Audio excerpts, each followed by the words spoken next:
Era o final de agosto de 2003, em Las Cruces, Novo México. Katie Sepich, uma estudante de pós-graduação de 22 anos, era descrita por todos como uma bola de fogo, vivaz, inteligente e destemida. Ela estava em um momento de transição, prestes a começar seu MBA, enquanto lidava com as incertezas de um relacionamento à distância. Naquela noite de feriado do Dia do Trabalho, o que deveria ser apenas mais uma festa universitária transformou-se em um pesadelo silencioso. Kate saiu para a escuridão da madrugada sozinha, a poucos quarteirões de casa, acreditando estar segura em sua vizinhança familiar. Ela nunca chegou a entrar. O que se seguiu foi uma investigação tortuosa, marcada por pistas enganosas, suspeitos que pareciam culpados e um segredo enterrado que levaria anos, e uma mudança na legislação americana para ser finalmente desvendado.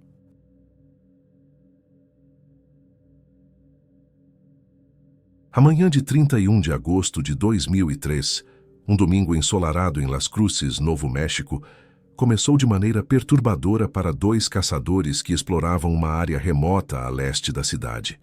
Por volta das 11 horas da manhã, enquanto caminhavam perto de um antigo aterro sanitário, algo no chão chamou a atenção deles. Ao se aproximarem, depararam-se com uma cena de horror. O corpo sem vida de uma mulher jovem, deixado face para baixo na terra árida do deserto. A brutalidade do crime era evidente na disposição do corpo e nas marcas visíveis de violência extrema. A vítima estava parcialmente nua, com suas calças removidas e posicionadas entre as pernas, que haviam sido propositalmente abertas e posadas de forma degradante. A análise inicial da cena revelou detalhes ainda mais macabros sobre as tentativas do agressor de ocultar seus rastros. As costas e os ombros da mulher apresentavam queimaduras, indicando que um líquido inflamável havia sido derramado sobre ela e ateado fogo. No entanto, por algum motivo, o fogo não se alastrou o suficiente para consumir o corpo completamente, apagando-se sozinho e preservando evidências cruciais que o assassino tentara destruir. Próximo ao corpo, marcas de pneus sugeriam que um veículo maior, possivelmente uma caminhonete, havia sido utilizado para transportar a vítima até aquele local desolado e descartá-la ali. Não havia sinais de luta no solo onde ela foi encontrada, o que levou os investigadores a concluírem que o assassinato havia ocorrido em outro lugar. Enquanto a polícia isolava a cena no deserto, um drama paralelo se desenrolava na cidade, onde amigos e familiares começavam a perceber que algo estava terrivelmente errado. O grupo de amigos com quem Katie Sepich havia saído na noite anterior acordou grogue após a festa e notou que ela não havia retornado. Sua colega de quarto, Tracy, e seu namorado, Joe, encontraram o carro de Katie ainda estacionado do lado de fora e, ao entrarem na casa, descobriram que a bolsa, as chaves e o celular dela ainda estavam lá. O pânico começou a se instalar quando perceberam que ela havia saído no meio da noite sem levar absolutamente nada. Desesperados, Tracy e Joe ligaram para todos os hospitais da região e até para a delegacia, perguntando se alguém com a descrição dela havia sido detido ou admitido, mas todas as respostas foram negativas. O momento de ruptura para a família ocorreu às 14 horas e 15 minutos daquele domingo. A mãe de Katie, Jane, que já havia acordado com uma sensação de ansiedade inexplicável, uma intuição materna de que algo estava errado, atendeu o telefone. Do outro lado da linha, a voz trêmula de Tracy fez a pergunta que despedaçou o mundo do Sepich. "Você falou com a Katie hoje?" Com a confirmação do desaparecimento, a polícia foi acionada e dirigiu-se à residência da estudante. Ao inspecionarem o exterior da casa, os oficiais encontraram os primeiros indícios de que Katie poderia ter conseguido chegar até ali. Uma tela de janela nos fundos da propriedade estava danificada e removida, e uma das sandálias de Katie jazia no chão. Mais perturbador ainda era o estado do cascalho próximo, que parecia ter sido revolvido, sugerindo que alguém havia sido arrastado dali.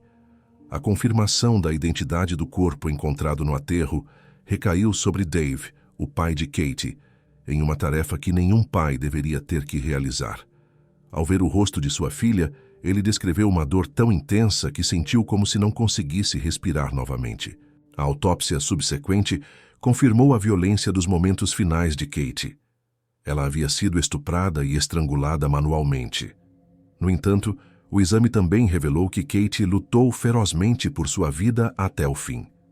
Debaixo de suas unhas, os legistas encontraram pele e sangue contendo o DNA do agressor, uma prova biológica deixada pela própria vítima em sua defesa desesperada. Além disso, o assassino havia levado consigo itens pessoais dela, incluindo seu relógio e 2 anéis. Para entender quem poderia ter cometido tal atrocidade, é essencial compreender quem era Catherine J. Sepich, conhecida por todos como Katie.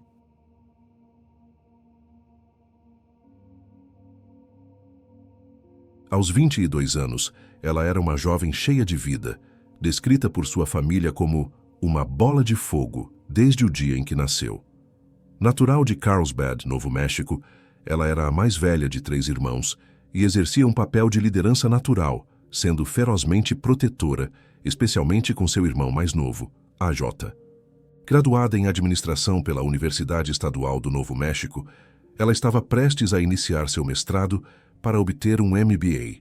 Seus amigos a recordavam como alguém inteligente, extrovertida e com um senso de humor rápido, capaz de rir de si mesma com graça. Um detalhe físico peculiar sobre Katie tornou-se assombrosamente relevante no contexto de seu assassinato. Seus pais relataram que ela possuía uma voz muito rouca e, fisicamente, era incapaz de gritar alto. Mesmo quando criança, se tentasse gritar, o som que saía era apenas um sopro fraco e ofegante. O fato de que ela não conseguia gritar por socorro de maneira audível assombrava aqueles que a conheciam, imaginando seu desespero silencioso durante o ataque. Em termos de relacionamentos, Katie namorava Joe Stoltz, um estudante de bioquímica, há cerca de 8 meses. Embora estivessem apaixonados e falassem sobre casamento e filhos no futuro, o relacionamento enfrentava um período turbulento. Joe havia se mudado para trabalhar nos negócios da família, a horas de distância, e a separação geográfica estava causando incertezas sobre como seria o futuro deles. Apesar dessa fase rochosa, havia um símbolo forte de compromisso entre eles, um anel com a pedra do nascimento de Katie, que Joe havia lhe dado. Embora não fosse oficialmente um anel de noivado, funcionava como um anel de promessa, e Katie o usava constantemente, exibindo-o com orgulho para amigos e colegas de trabalho. Naquele fim de semana do dia do trabalho, o plano era deixar os problemas de lado e aproveitar o tempo juntos antes que a rotina acadêmica recomeçasse.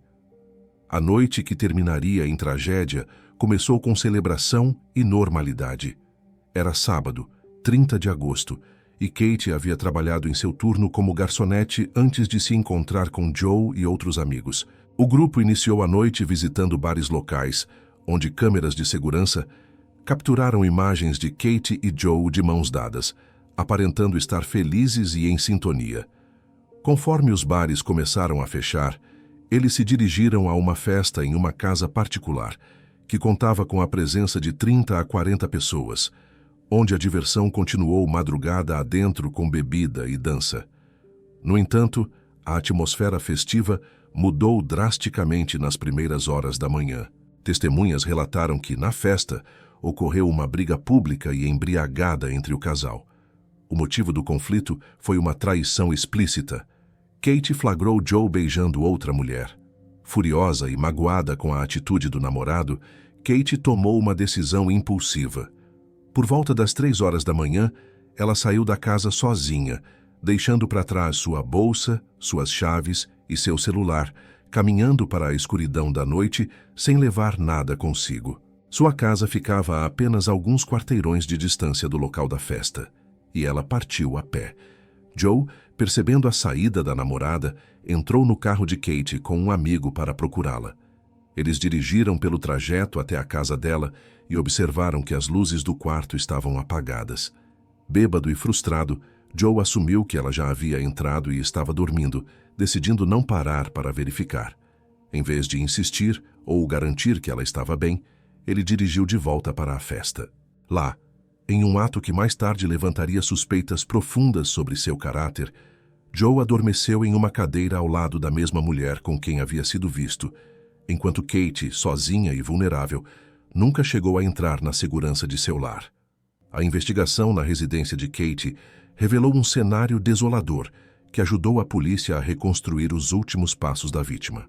Ao isolarem a casa, localizada a poucos quarteirões de onde ocorria a festa, os detetives encontraram evidências físicas que corroboravam a teoria de que ela havia caminhado até lá sozinha. A tela da janela do quarto de Kate havia sido removida e estava encostada na parede externa da casa, sugerindo uma tentativa de entrada forçada. No entanto, a janela em si permanecia trancada. No solo, a cena contava uma história de luta e interrupção violenta. As sandálias de Kate foram encontradas no jardim de maneira desordenada. Uma estava próxima à janela, e a outra parecia ter sido chutada para baixo de um arbusto durante um confronto. Ainda mais perturbadora era a marca deixada no solo.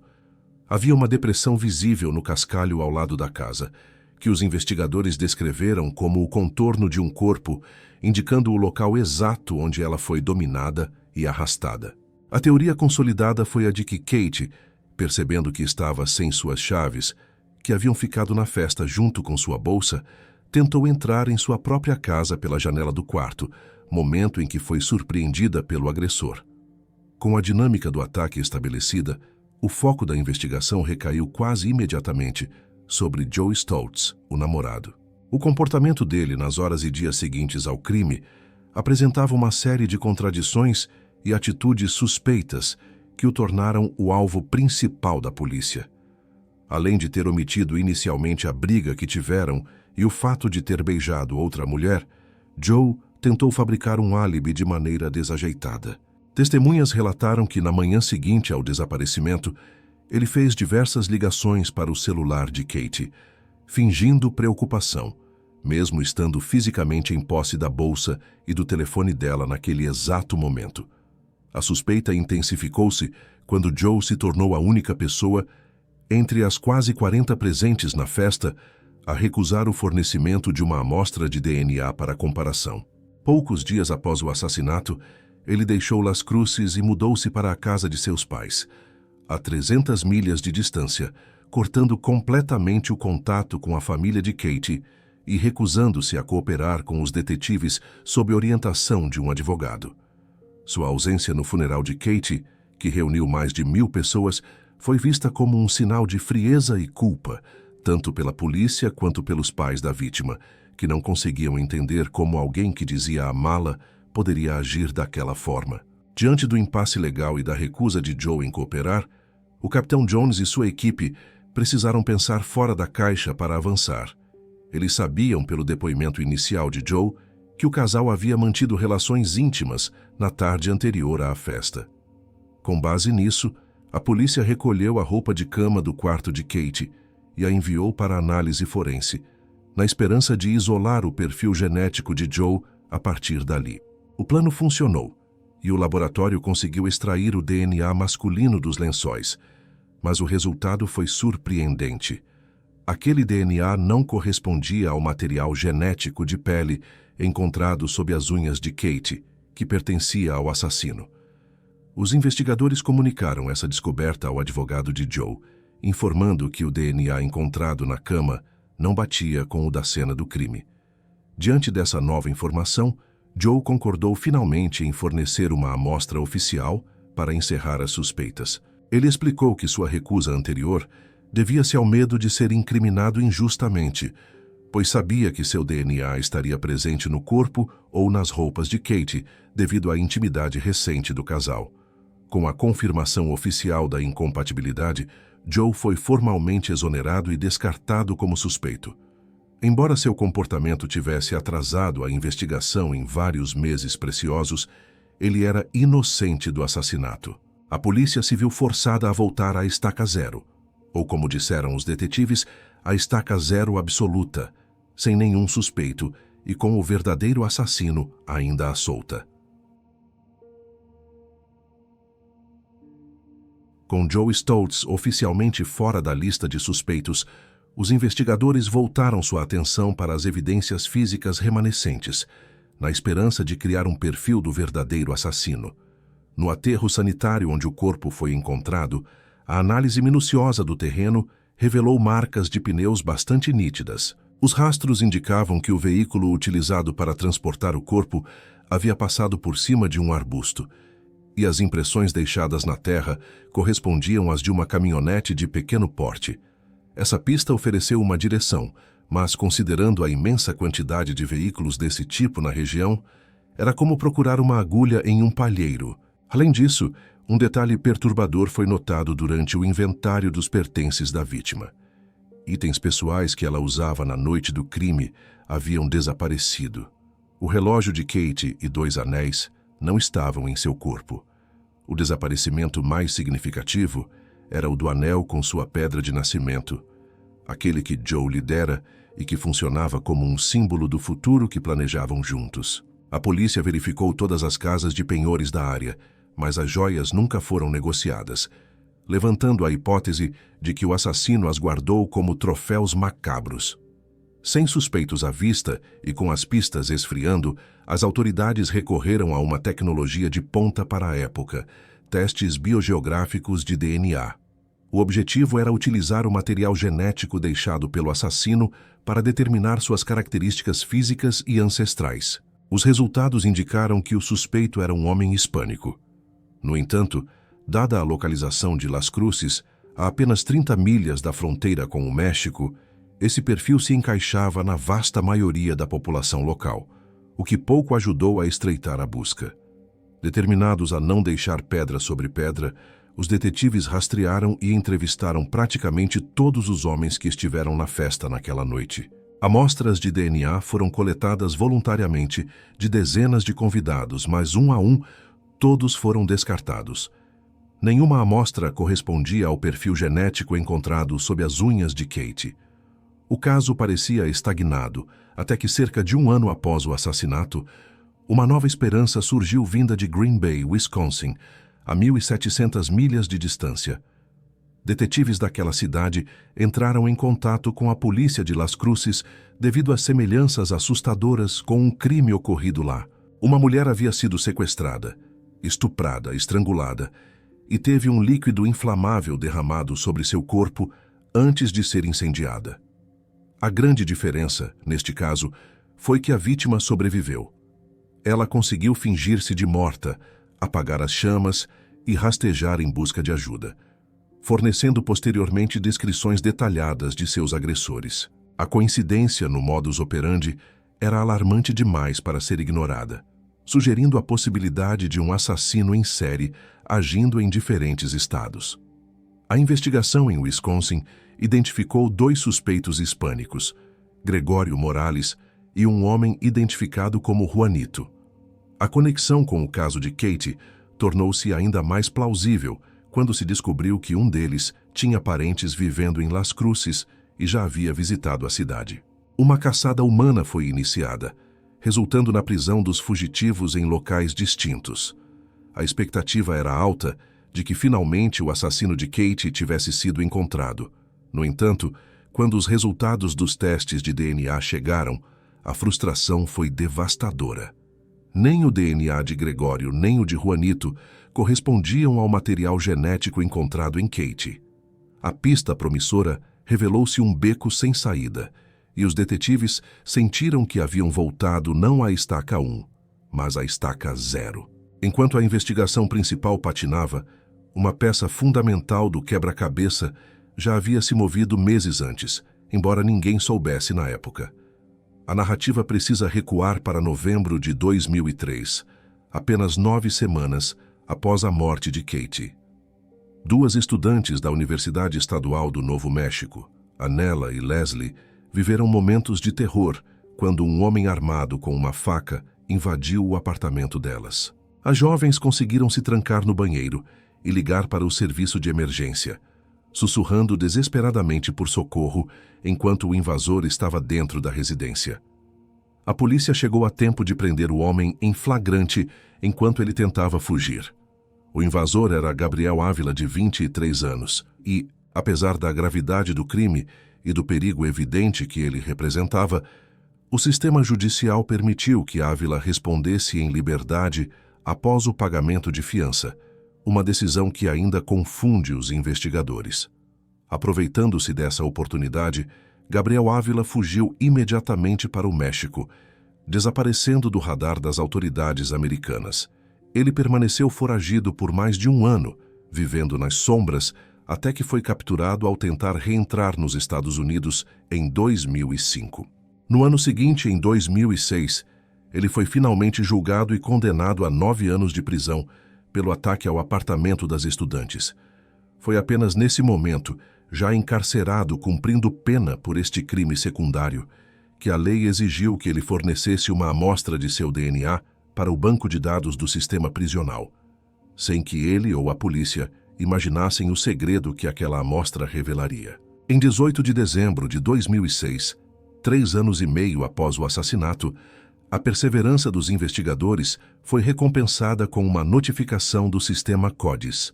O Banco de Dados Nacional de DNA havia encontrado uma correspondência perfeita entre o material genético encontrado sob as unhas de Katie Sepich e Gabriel Ávila. O nome era desconhecido para as autoridades de Las Cruces e também para o círculo social da vítima, confirmando a teoria de um ataque aleatório. Imediatamente, os detetives mergulharam no passado de Ávila para construir um caso sólido antes de confrontá-lo. Ao localizarem e entrevistarem a ex-mulher do suspeito, descobriram peças fundamentais que conectavam o homem à cena do crime de forma irrefutável.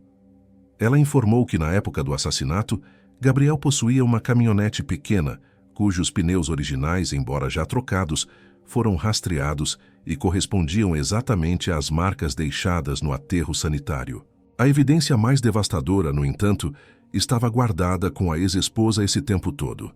Ela entregou à polícia um anel de diamante em ouro branco que havia encontrado no porta-copos da caminhonete de Gabriel anos antes.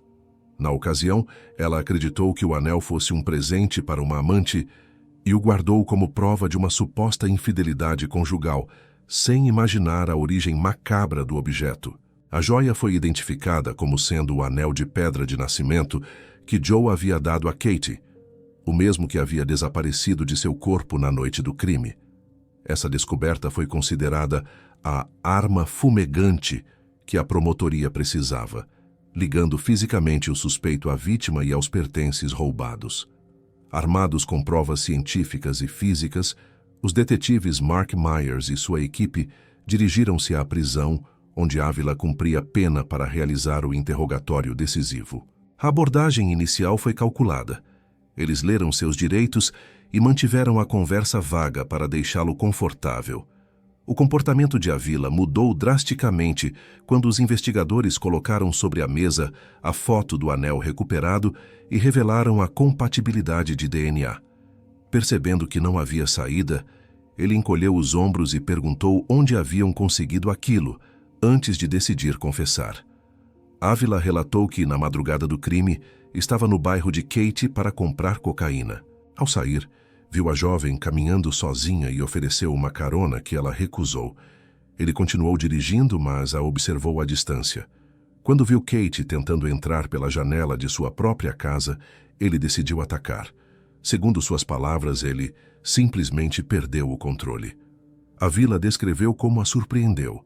Atacou-a violentamente, estuprou-a e estrangulou-a até a morte.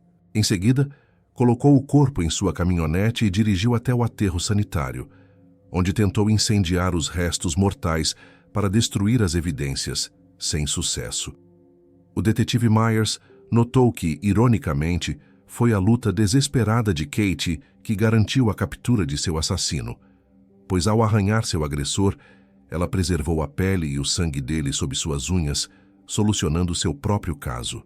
No dia 26 de dezembro de 2006, data em que Katy teria completado 26 anos, Gabriel Ávila foi formalmente acusado de homicídio. A promotora Susana Martinez deixou claro que não haveria negociação de pena e que o caso era sólido. Em maio de 2007, confrontado com a certeza da condenação, Ávila declarou-se culpado de homicídio em primeiro grau, estupro, sequestro e adulteração de provas. Durante a audiência de sentença, ele pediu desculpas à família Cepich, alegando não saber por que havia cometido o crime. O pai de Katie, Dave, percebeu remorso nas palavras do assassino, mas afirmou que isso não mudava a perda. A mãe, Yanni, declarou publicamente que o perdoava, não para isentá-lo da culpa, mas porque desejava a salvação espiritual dele. Gabriel Ávila foi sentenciado a 69 anos de prisão, devendo cumprir pelo menos 30 anos antes de ser elegível para a liberdade condicional, o que só ocorreria no ano de 2043. No entanto, o encerramento judicial trouxe uma revelação amarga destacada pela promotoria. Se o DNA de Ávila tivesse sido coletado no momento de sua prisão pelo roubo em novembro de 2003, apenas 3 meses após a morte de Katie, a correspondência teria sido feita imediatamente. A investigação teria durado meses em vez de anos, e o sofrimento da família e o medo da comunidade teriam sido drasticamente reduzidos. Essa falha burocrática expôs uma lacuna crítica na legislação americana. Determinados a transformar sua tragédia em um legado positivo, a família Cepich iniciou uma cruzada política. Eles descobriram que, na época, a maioria dos estados, incluindo o Novo México, só permitia a coleta de DNA após uma condenação formal, e não no momento da prisão, diferentemente do que ocorria com impressões digitais. Jan Cepich argumentou que o DNA é uma ferramenta científica moderna que deveria ser utilizada com a mesma rotina das impressões digitais para identificar criminosos violentos precocemente. Eles lutaram pela criação da Lei de Katie, uma legislação que exigiria a coleta de amostras de DNA de qualquer indivíduo detido por crimes graves. O esforço da família resultou na aprovação da lei no Novo México e, subsequentemente, em nível federal e em mais de 30 estados americanos. A nova legislação provou sua eficácia rapidamente, ajudando a solucionar milhares de casos arquivados, cold cases, e impedindo que criminosos reincidentes permanecessem nas ruas. A polícia de Albuquerque, por exemplo, creditou à lei de Katie a prisão de suspeitos em casos de estupro e homicídio, que datavam da década de 80. Embora nada possa trazer Katie de volta, sua família encontra consolo no fato de que sua morte não foi em vão e que a lei que leva seu nome continua a salvar vidas e a trazer justiça para outras vítimas, garantindo que a memória daquela jovem vivaz jamais seja esquecida.